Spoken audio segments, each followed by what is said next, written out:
네, 돈 되는 정보 지금부터 함께 찾아볼까요? 머니 이슈 시간이고요. 오늘 이 시간은 iAsset 이지원 대표와 함께 만들어 가겠습니다. 대표님 어서 오십시오. 안녕하세요. 안녕하세요. 자, 오늘은 기대감 섞인 이슈 하나, 그리고 모멘텀 강한 이슈 이렇게 두 가지 볼 텐데요. 첫 번째, 돈이 되는 이슈부터 화면으로 체크를 해보시죠. 돈이 되는 이슈 첫 번째, 코앞으로 다가온 미국 중간선거, 증시 반등의 변곡점 될까? 질문입니다. 자, 미국의 중간선거는 11월 8일, 20일 정도 앞으로 다가왔습니다. 사실 10월에 대해서는 여러 가지 이야기가 있어요. 9월이 잔인했다면 10월의 수익률은 항상 좋았다라는 긍정적인 포인트. 그런데 또 블랙먼데이와 대공황의 급락이 또 10월에 있었다는 점들은 살짝 아쉬운 부분인데요. 또 긍정적인 부분을 찾아봤더니 중간선거가 있던 그 해에 10월은 항상 수익률이 좋았다. 그리고 그 이후에도 랠리가 나왔다. 이런 통계가 있더라고요. 여기에 기인해서 오늘 리포트와 함께 이야기 추가로 나눠보도록 할게요. 자, 변곡점이라는 단어가 리포트에서 확인이 됐습니다.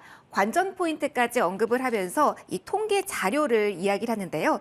1950년부터 통계 자료를 쭉 풀어봤더니 물론 통계 오류는 있겠습니다만 중간선거 이후의 수익률을 보시는 것처럼 모두 플러스를 기록했다고 합니다. 이번에는 물음표죠. 그런데 중간선거가 그 있던 해에 12개월 전의 수익률을 봤더니 마이너스가 꽤 많습니다. 그리고 두 자릿대요. 그렇기 때문에 지금 상황이 반전될 수 있다라는 기대감을 하고 있는 거죠.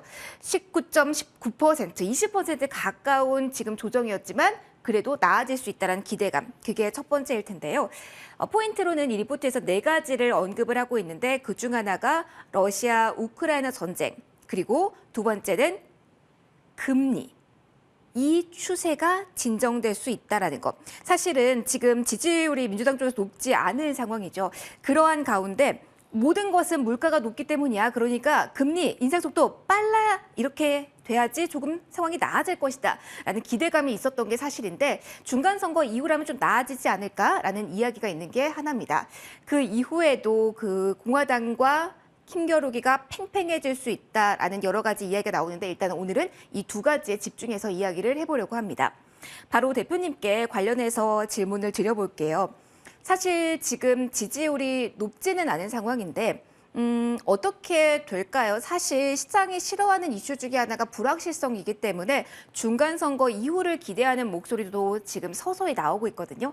기대감의 요소를 꼽아본다면 올해는 물가가 높기 때문에 다를 수도 있다는 분석도 있긴 하지만 기대를 가져 봄직한 이슈일까요? 대표님은 어떻게 보시고 계신가요?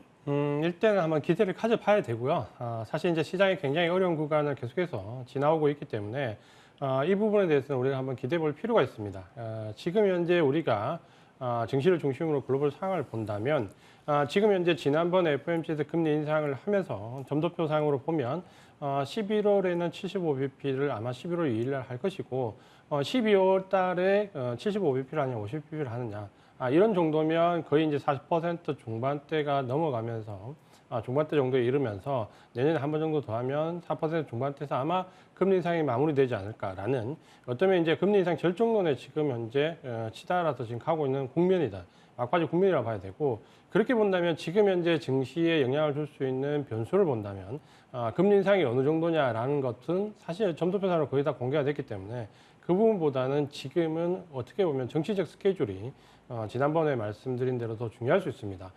이번 주, 지난주 이제 일요일이죠. 10월 16일부터 중국이 이제 전인대에 들어가면서 시진핑 주석의 3년임이 이제 확실되고 있고 이 중국의 스케줄부터 시작해서 11월 8일 날 미국의 중간선거 여기까지가 아마 글로벌 증시에 이제 가장 큰 영향을 미칠 수 있는데 일단 좀 전에 말씀하신 것처럼 중간선거가 있는 해에는 대부분의 증시 흐름이 10월 달 약세로 출발을 해서 뒤쪽에 강해지는 전형적인 전략 호강의 모습을 대부분 보여줬습니다. 그러니까 그런 부분 때문에 지금도 이제 기대감을 당연히 갖고 있다 이렇게 좀 봐야 될 것 같고 특히 이제 이번에는 변수가 러시아 우크라이나 전쟁이 사실은 가장 큰 변수입니다.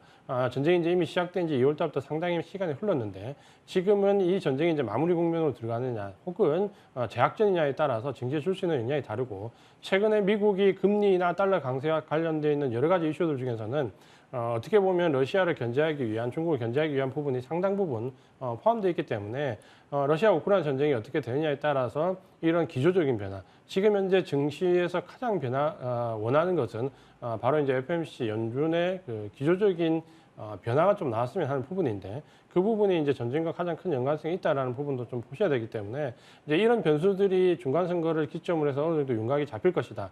지금 당장 방향성이 여기가 바닥이다, 상승 전환다, 혹은 하락이 깊어진다라고 말하기 힘든 부분이고, 그렇다면 지금 현재 이 분기점에서는 이런 정치적 이슈가 분명히 중요한 영향을 줄 것 같고, 우리는 그 지금 현재 그 주식을 투자하는 개인 투자자분들은 이런 현상에 대해서 집중하기보다는 이런 현상에 대해서 나오는 리액션 반응, 결과에 대해서 주목을 하시는 게 더 지금은 맞다라고 표현이 좀 되어지고, 그런 점에서 지금 현재 뭐 수급적으로 외국인들이 그럼 이런 현상에서 어떻게 움직이고 있는가라는 부분과 여기 이후에 글로벌 자금이 등이 어떻게 재편될 것인가라는 부분에 포커스를 맞춰서 보셔야 될 것 같습니다.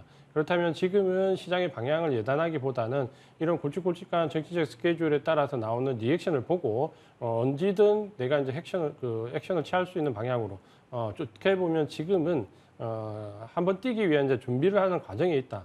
이렇게 보셔야 되겠고요. 만약에 이제 이런 부분들이 지금 현재 우리 시장에 조금 녹아난다면, 최근에 이제 외국인들이 9월 30일 이후로 우리 코스피 시장에서 계속해서 연속 매수를 이어가고 있는데, 이런 부분에 주목하시면서 과연 시장이 금리 인상 결정론에 반응을 할 것이냐, 아니면 이후에 경기 침체론에 반응을 할 것이냐, 이제 이 두 가지가 조만간에 이제 결정이 날 것 같고, 그 리액션 반응에 따라서 우리도 같이 행동을 동참하는 게 유리하다, 이렇게 말씀을 드리겠습니다. 큰 그림에서 본다면 금리 인상이냐 경기 침체냐 어느 쪽으로 방향이 나올지 우리는 그에 따른 리액션을 준비를 해야 된다라는 말씀 주셨어요. 그러면 조금 더 세부적으로 들어가서 이 점도 궁금해요. 사실 공화당이 더 많은 좌석을 차지할 경우 영향력이 커질 경우는 어떻게 하는지 궁금합니다. 왜냐하면 전통적으로 공화당 같은 경우는 화석 연료에 우호적이고, 지금 바이든 정부가 추진하고 있는 신재생에 대해서는 그렇게 긍정적인 입장이 아니기 때문에, 만약에 이번에 공화당이 조금 더 많은 좌석을 차지하게 된다라고 하면 신재생으로만 지금 쏠리고 있는 자금에 브레이크가 걸리진 않을까, 이런 대비책은 저희가 꾸려야 하지 않을까 싶어서요. 이런 시나리오는 어떻게 저희 준비하면 좋을까요? 일단 이제 섹터별로 민감한 부분이 좀 나올 것 같고요. 특히 이제 우리가 좀 주목해야 될 부분은, 이전에 지금 현재 바이든 정부에서 내놨던 여러 가지 재정 정책들이 사실 이제 미국 의회를 통과하지 못하면서 어쩌면 이제 이게 포장된 부분이 바로 이제 최근에 나왔던 인플레이션 감축 법안입니다. 그러니까 이 인플레이션 감축 법안에는 사실 그동안 그 제목만 바뀌었지만 민주당이 추구했던 경제 정책들이 다 녹아 있습니다. 그중에 이제 중대한 축이 방금 말씀하셨던 신재생 에너지와 관련된 부분에서 태양광이나 혹은 그 풍력과 관련된 부분이 있고, 또 한 가지는 미국 내 생산 기반 시설을 중요시하는 정책. 그러니까 미국 무조건 퍼스트라는 정책이 또 포함되어 있죠. 그러니까 이런 부분들이 지금 현재 민주당이 이전의 정책을 추진했던 부분에서 이름만 바꿔서 나왔는데, 아무래도 만약에 공화당이 압승을 하게 되면 이런 부분들이 상당 부분 수정이 불가피해집니다. 그렇게 본다면 지금 현재 시장이 어려울 때 어떻게 보면은 증시를 좀 이끌었던 이슈나 테마성 종목들, 특히 이제 우리 시장으로 본다면 태조 이방원이라 일컬어지는 종목들의 상당한 변화가 올 가능성이 높고, 그 안에서 실제로 실적이 받쳐져서 상승하는 종목과 이슈, 특히 미국의 정책에 기대서 올랐던 섹터들, 뭐 태양광이라든지 방산이라든지 이런 부분들은 아마 이제 옥석 가리기가 굉장히 심하게 진행이 될 가능성이 높습니다. 그 전조 증상으로 지금 본다면 최근에 태조 이방원과 관련되어 있는 종목과 등락이 아주 첨예합니다. 어떤 섹터들은 오히려 이제 상승이 더 강화되지만 조선이나 방산이나 일부 관련되는 섹터들은 최근에 주가 조정을 많이 받고 있습니다. 그러니까 이런 부분들을 본다면 아마도 공화당이 압승할 경우에는 인플레이션 감축 법안에 기대했던 섹터들은 다시 옥석 가리기가 좀 심해질 수 있고, 반면에 전통적으로 공화당이 좀 추구해왔던 화석에너지를 비롯한 전통적인 제조업 기반 시설들, 이런 쪽은 오히려 수혜가 조금 확대될 수 있겠죠. 그러니까 이런 정책적인 부분들에 영향을 줄 수 있고, 특히 우리나라는 최근에 그 인플레이션 감축 법안에 의해서 기대해서 미국 쪽에서 이슈가 됐던 종목들은 섹터들은 좀 조심할 필요가 있다. 이렇게 말씀을 드리겠습니다. 네. 첫 번째 이슈 정리 받아봤고요. 돈이 되는 이슈 두 번째 이어서 바로 체크 받아볼게요. 어떤 이야기 담고 있을까요? 자, 돈이 되는 이슈 두 번째는 바로 이겁니다. 넷플릭스발 OTT 다시 달릴까? K 콘텐츠도 기지개를 펴나? 질문입니다. 자, 오늘 실적에 대한 민감도가 확실히 좀 높아졌구나라는 그 부분을 체감을 하게 되는 것 같아요. 하루 전에는 로블록스, 그리고 오늘은 넷플릭스 실적에 반응해서 국내 관련주들 그 반응이 뜨겁게 나오고 있는데요. 일단 스튜디오 드래곤의 리포트가 오늘 새벽 나왔는데 여기에서 업황 전반적인 분위기를 좀 살펴보면은요.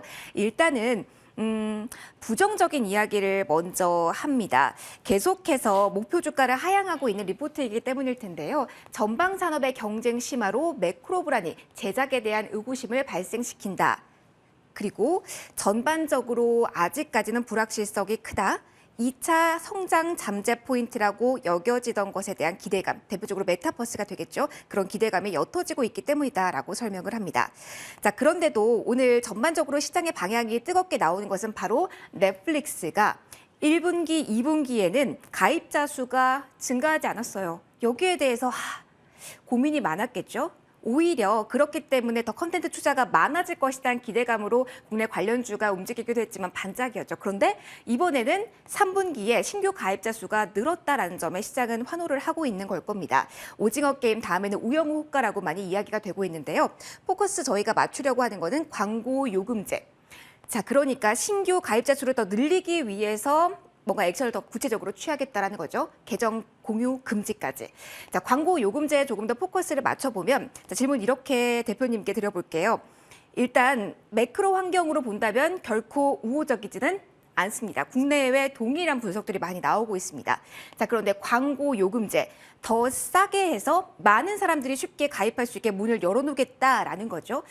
우리가 여기에서 지금부터 힌트를 얻어서 어디에 포커스를 맞춰야 되는지 모르겠습니다. 대표님, 광고 요금제라고 하니까 광고주를 봐야 되는 건지 아니면 가입자 수가 늘어난다, 성장성에 주목을 해서 계속해서 이전의 시선대로 콘텐츠 투자가 늘어날 것이다, 제작사 쪽에 포커스를 맞추자, 이 기조를 가져가야 되는 건지 살짝 아리송하거든요. 하반기까지 관련주 어떻게 저희 방향 잡으면 좋을까요?